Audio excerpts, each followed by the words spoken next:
Газар тариалангийн салбараа дэлхийн нийт газар нутгийн 3.1 орчим хувийг эзэлдэг. Тэдний ихэнх нь мал аж ахуй болон тэдний тэжээлийг тариалахтай холбоотой. Тэгвэл хэрвээ бид бүгд махыг цэснээсээ хасаад бусад амьтны гаралтай бүтээгдэхүүнийг худалдан авах болвол юу болох вэ? Фермийн амьтдын тоо цөөрснөөр уур амьсгалд эргээр нөлөөлнө. Мөн бид хүнсний бүтээгдэхүүнээ тариалах илүү ч талбайтай болох юм. Өргөн хүрээ том үр дагавартай сонирхолтой санаа. Хэрвээ дэлхийн нэг шөнийн дотор цагаан хоолтон болох юм бол бидний тэжээдэг 82 тэрбум орчим фермийн мал хэрэггүй болно. Гэхдээ тэдний орон зайг бид хоол хүнсэндээ хэрхэн оруулах вэ? Бид зөвхөн хүнсний ногоогоор амьдарч чадах уу? Эрдэс бодис шин тэжээлийн дутагдлалд орохгүй тулд танд маш өндөр түвшний хоол тэжээлийн мэдлэг хэрэгтэй. Цагаан хоолтон хүн бүр уур амьсгалын зорилтод хүрэхэд тусалдаг. Энэхүү өөрчлөлт дан ганц хүнсний үйлдвэрлэлээс илүү том нөлөө үзүүлнэ. Амьтад дээрх туршилт, арьс шир, үслэгдлэл, зөвгийн бал. Энэ бүхэн хуучирна. Бэлгэвчний зарим бүрэлдэхүүн хэсэг хүртэл амьтны гарал тавьдаг. Энэ бүгдийн ихэнх нь ургамлын гаралтай эсвэл синтетик түүхий дээр сольж болно. Хүмүүс бол тулсан нөхцөл байдалд өөрчлөгдөж дасан зохицдог амьтад гэдэгт би итгэдэг юм аа. Футурологч зохиолч Жоэл Качелин цагаан хоолт нийгмийн утопс санааг эрчимтэй судалжээ.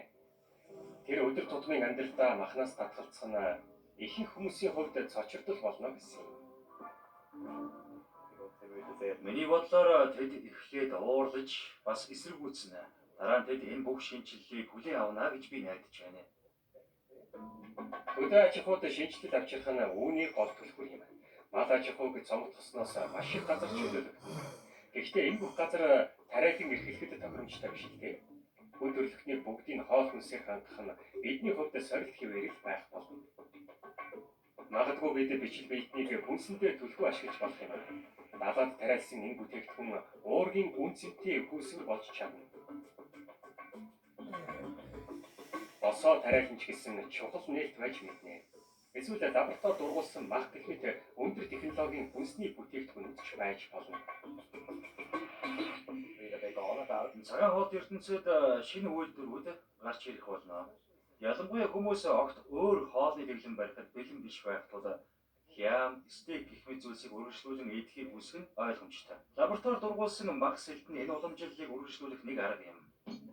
Лиа Бади бол Швейцарын нэгэн эмнэлгийн шин тэжээл судлалын хэлтсийн дарга юм. Тэр хүмүүс ногоонд илүү суурилсан хүнс хэрэглэх нь утга учиртай гэж үзэж байна. Гэхдээ маргаашнаас эхлэн хүн төрөлхтний зөвхөн цагаан хоолоор хооллох гэж оролдох нь урьдчилан тооцоолоогүй үр дагаварт хүргэж болцсохгүй юм. Шууд энэ яриаг бодит байдал болгох нь том бүрхэг зүйл. Учир нь бидэнд урт хугацаанд хүмүүсийн эрүүл мэндэд хооллолт нь яаж нөлөөлөх талаарх мэдээлэл гаргах нь байхгүй. Бид витамин B12 эсвэл кальцийн хит бага хэрэглэнээс үүдэлтэй эрдэс дутагдлын шинж тэмдгүүд илэрч магадгүй гэж айж байгаа. Хоол тэжээлийн хувьд өнөөдрийн мах орлуулагч нь махыг төгс орлуулж чадахгүй. Ябалигийн хэлснээр цагаан хоолтнууд ургамлын гаралтай хүнсэнд яг юу байдаг талаар ерөнхий мэдлэгтэй байх нь маш чухал. Ирээдүйн судлаач Жоэл Качелиний хэлснээр муутгалгүйгээр илүү гэрэлт ирээдүйг бүтээх нь бид өөрсдөө ирээдүйг хэрхэн дүрслэхээс шалтгаална. Жишээлбэл ноосыг хуванцраар солих нь утгагүй хэрэг мөн. Гэсэн хэдий ч цагаан хоол бидний олон асуудлыг нэг дор шийдэж чадж байгаа. Нэг жишээ нь мал аж ахуйд энийг их хэмжээгээр хэрэглэснээс болж хүний антибиотикт тэсвэржилт нэмэгдэж байна. Антибиотик тэсвэржилт бидэнд маш их нөлөөлнө гэж бодож байгаа. Хэрвээ бид гентхэн л хуруугаа тайрчвал амьд үлдэж чадах хэсэг нь эргэлзээтэй дэлхийд амьдарч байна гэдгээ ойлгол энэ хүмүүст цочроо өгч бид үнэхээр зарим зүйлийг үндсээр нь өөрчлөх хэрэгтэй гэдгийг ойлгуулах байх.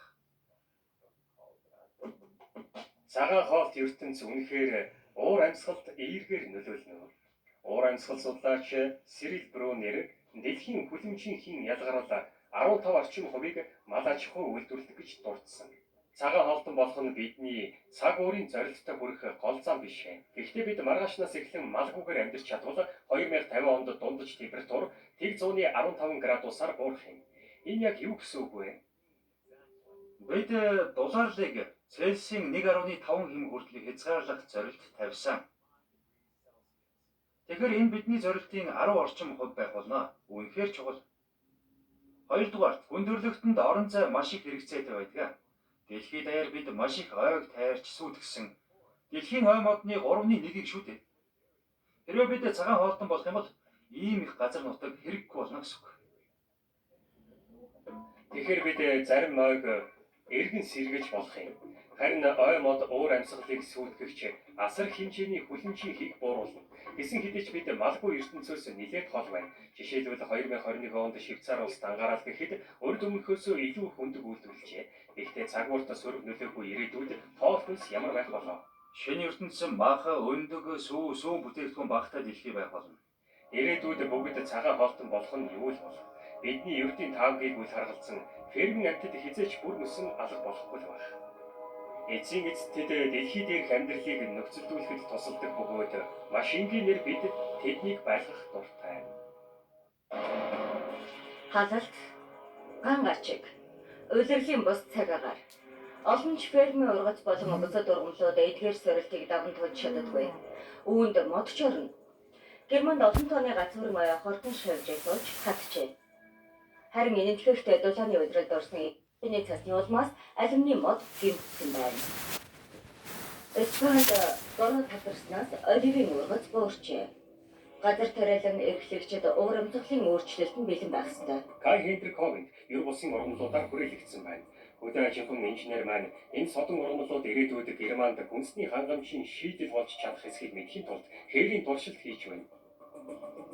Энэ өнгөт ургамлууд донд зарим эртний танил ургамлууд байгаа ба энэ ургамлуудыг Өмнөд Америк, Африк, халуун болон халуун бүс нутгуудаас авч ирсэн юм а.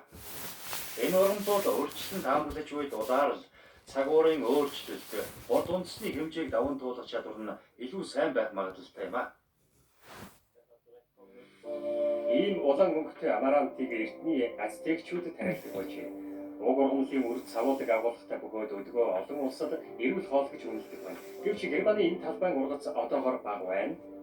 Хажуу талбай дахь киноч мөн адил тэмч сайнгүй байна. Генуа бол онцгой ургамал. Дэлхийн хүнсний хөтөлбөрийн судалгаагаар Генуаг дэлхийн хэмжээнд ирээдүйд гол хүнсний бүтээгдэхүүн болох боломжтой гэж тодорхойлсон юм. Гэхдээ энд биш ээ. Ядчил одоохондоо болоогүй байна. Энд тариалж байгаа ургамлуудтай харьцуулахад бидэнд хогийн ургамлыг хянах туршлага байхгүй. Тиймээс бидэнд сонголт бага байна. Үнэн дээр энэ бол шин сортыг нутагшуулахын хамгийн бэрхшээлтэй тал нь юм.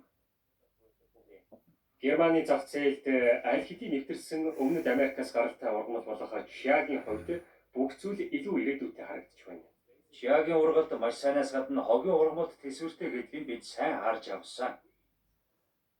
Гэхдээ боловсрч үүдсэн болон гүйцээгүй ургамлууд зэрэгцэн ургасаар л байна. Тариаланчдын хувьд энэ бол асуудал.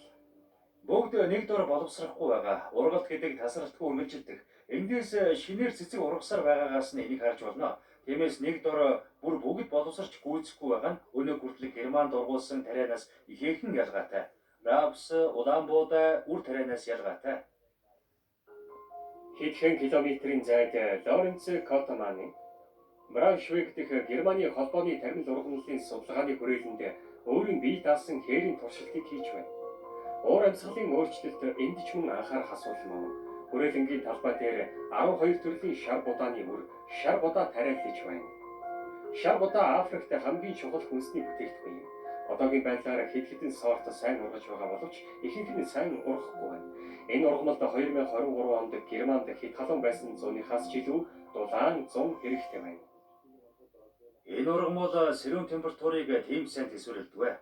Шар будаа ургахад маш их дулаан хэрэгтэй байдаг тул намар боловсрч гүйцэдэггүй бүрэн хурааж авах боломжгүй байдаг юм. Бидэнд хийх ажил маш их байна. Гэхдээ энэ ирээдүйд тарих ургамлууд дундаас хамгийн сонирхолтой нь ялангуяа халуун ган гажиг төсвөртэй учраас шүү дээ. Тэгэхээр өөр сортууд нутагшуулах боломж одоогоор алгаа. Ядчил арай л болоогүй. Гэвч уур амьсгалын өөрчлөлтийг даван туулахын тулд уламжлалт хүнсний ургамлуудыг өргөжүүлж зохицолтой болгох туршилт хийж байгаа. Ган гажиг төртөх нөхцөлийг бий болгохын тулд тодорхой бүс нутагт бороо орхоос сэргийлж туршилтын талбайг бүрхэж болно. Тус тусдаа туршилтаар тус талбайн төрөл бүрийн сортын улаан буудааг 2050 оны Германы агаар